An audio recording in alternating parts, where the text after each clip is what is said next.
দেখছেন বাসাগুলো কত সুন্দর এবং এই সিঁড়িগুলা সম্পূর্ণ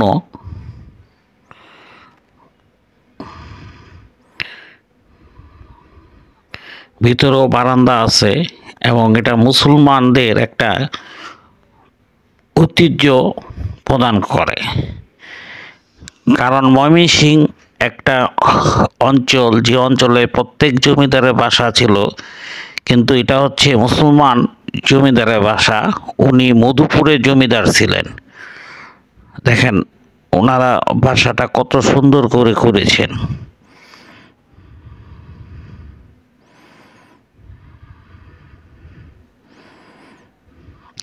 আমরা অনেকগুলো রুম যেতে পারিনি, কারণ আমাদের পৌঁছতে পৌঁছতে একটু সময় বেশি লেগেছে। এখন এটা ময়মনসিংহে এটাকে ডায়াবেটিস হসপিটাল অফিস হিসাবে ব্যবহার করা হয়।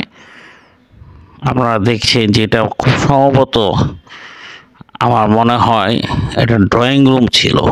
দেখেন ড্রয়িং রুমের কত চতুর্দিক দিয়ে আসা যাওয়া যেত।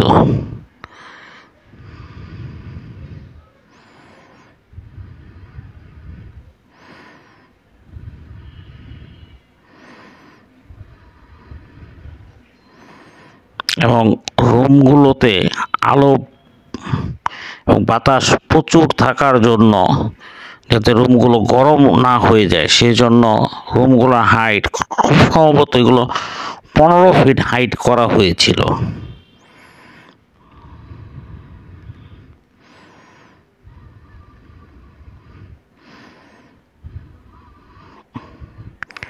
আর ময়মনসিংহে যেহেতু মুক্তাগাছায় জমিদারের বেশি প্রতাপ ছিল, সে অন্যান্য জমিদারদেরকে সে বাসা একতলার উপর করতে দিত না।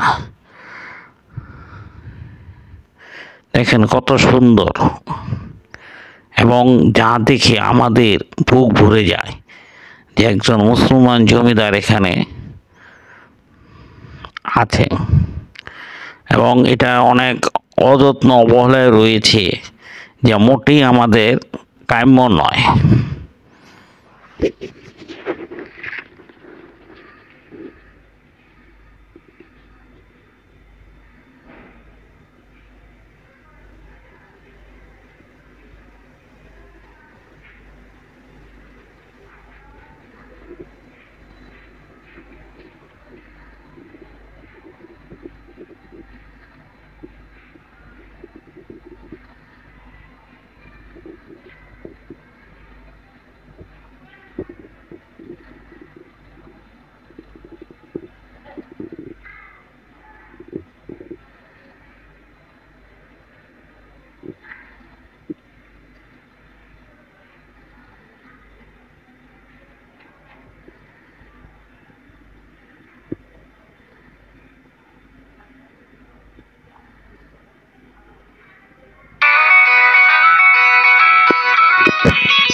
এই জমিদাররা অন্যান্য জমিদারের চেয়ে উনি অবিভক্ত ভারতে ইংরেজ আমলে সে মন্ত্রী ছিল, এবং তিনি খুব প্রজা হিতৈষী ছিলেন। এবং উনি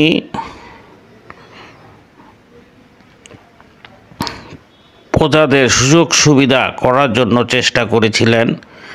এবং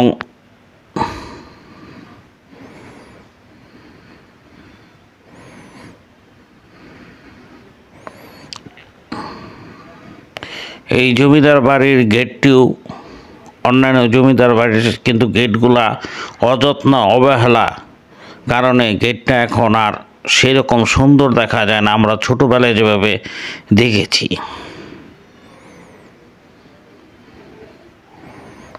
এই যে এই রুমটা দেখছেন কি অবস্থা রয়েছে, কারণ এগুলা আসলে আমাদের দেশে আমরা ঐতিহ্য জিনিসগুলোকে ধরে রাখতে চেষ্টা করব, যা আমাদের পর্যটন শিল্পে একটি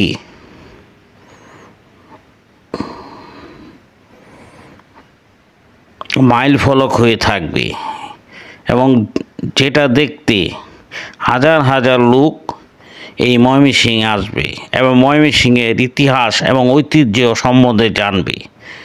এবং সাহিত্যে ময়মনসিংহ অনেক এগিয়ে। এখানে যেমন কাজল রেখা রয়েছে, কাজল রেখার মহুয়া মহুয়ার গান রয়েছে, যা বাংলা সাহিত্য এবং সংস্কৃতিকে অনেক উন্নত করে।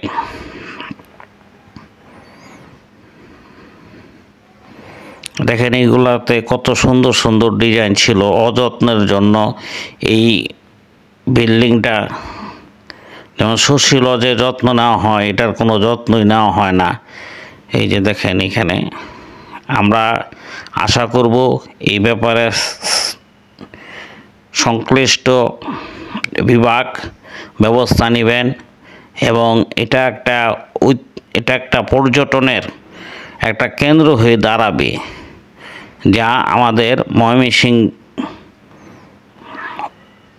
বাসীর একটা গৌরব।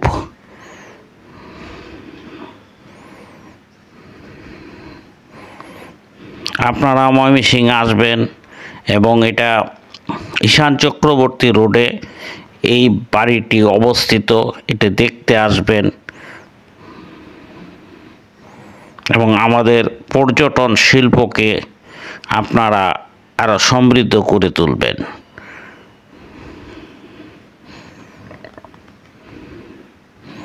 এবং বাড়ির ডিজাইনটি সম্পূর্ণভাবে অনেকটা মোগলীয় রাশিয়ান স্টাইলে করা হয়েছে, যা আপনাকে এই বাসার প্রতি আকৃষ্ট করবে।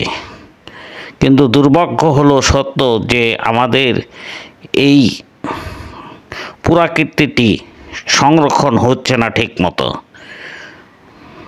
আমরা প্রত্নতত্ত্ব বিভাগকে বলবো যে আপনারা এটা যত্ন নেন। এখানে দেখেন গাছ আছে যেগুলা অনেক ঐতিহ্যের চিহ্ন বহন করে এবং কালের সাক্ষী হয়ে দাঁড়িয়ে আছে।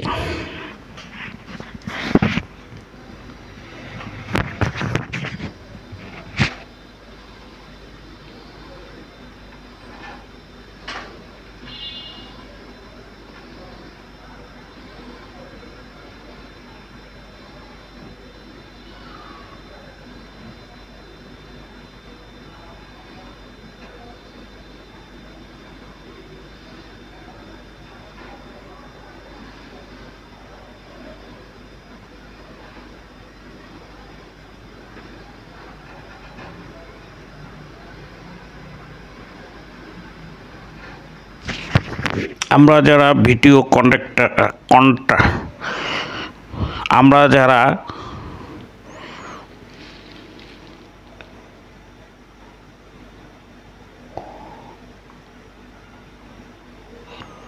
আমরা যারা ভিডিও তৈরি করি তারাও মানুষ।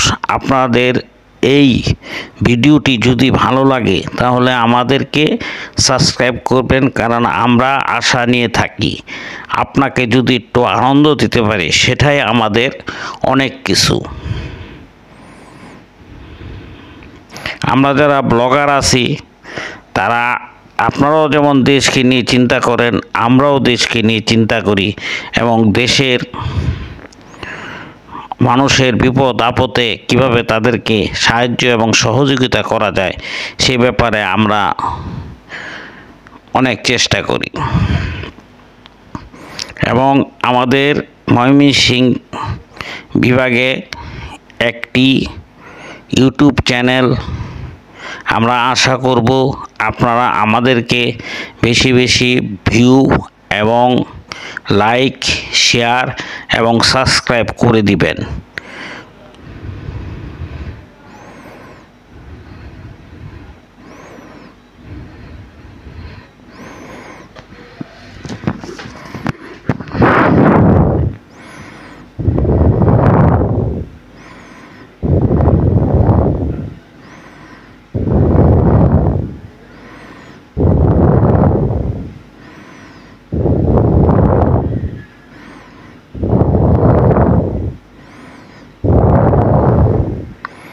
দেখেন এই বিল্ডিংয়ের প্রতিটি ওয়ালে কি সুন্দর টেরাকোটা কাজ, এবং খিনালগুলা যেগুলোকে আর্টস বলা হয়, আর্টসের কাজগুলোও কত সুন্দর, কারণ ভিতরে আমরা যেতে পারিনি। আবার এই সাইডটা দেখলে, কোনাকুনি দেখলে মনে হয় যে অনেকটা ইউরোপিয়ান স্টাইল।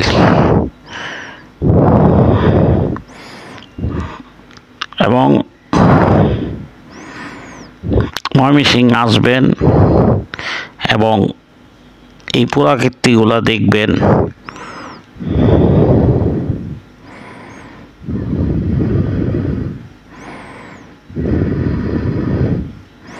এই গেটটা আরো সুন্দর ছিল, এখন গেটটা অযত্নে ওখানে টিন লাগানো হয়েছে, নাহলে এই গেটটাও সুশী লজের মতো খুব সুন্দর ছিল।